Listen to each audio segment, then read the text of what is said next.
In case you were thinking of retiring someday, there's some bad news from Janet Yellen. Social Security and Medicare are now underfunded by $175 trillion. That's with a T. That comes to roughly $1.4 million per household. Now, it's worth noting the median household net worth in the United States is roughly 1/7 of that. The numbers come from the latest financial report of the United States government, a 254-page report laying out all the gory details. One chart is particularly eye-catching, laying out the scale. So you've got the actual deficit, which is now bouncing along at $2 trillion, then the national debt at a grotesque $35 trillion, and then the real fun starts. So underfunded obligations on Social Security and Medicare that collectively add up to another $175 trillion.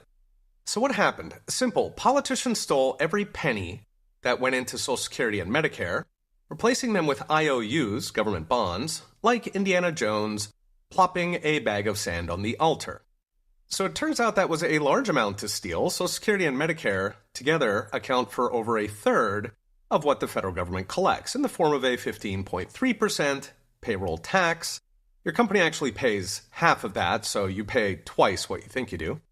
Now, both programs are incredibly wasteful, as you would expect from a government program, and they pay out billions in fraudulent claims every year, including to people who live overseas. But the real problem is both were intentionally set up as Ponzi schemes. That is, they took in a lot of money early, when there were lots of people paying and few elderly. They pretended to set all that money aside, but they actually spent it, replacing it with that bag of sand. Yet even the bag of sand is going now, with both programs expected to run dry in the next 10 years, so 2031 for Medicare and 2033 for Social Security. So what's next? Brought to you by Unchained.com. There are only 3 ways to fix this. First is slash the number of people who get benefits. So, for example, raise the retirement age to 70 or beyond. This is obviously very unpopular. Occasionally some naive Republican tries, which is typically the last thing he does before ending his congressional career. Option 2 is raise payroll taxes, which is also unpopular since payroll is a flat tax, meaning voters hate it as much as they would hate all taxes if they too were flat. And that brings us to option 3, cutting benefits. This is the path of least resistance, the do-nothing path, so we can safely assume Congress will follow it.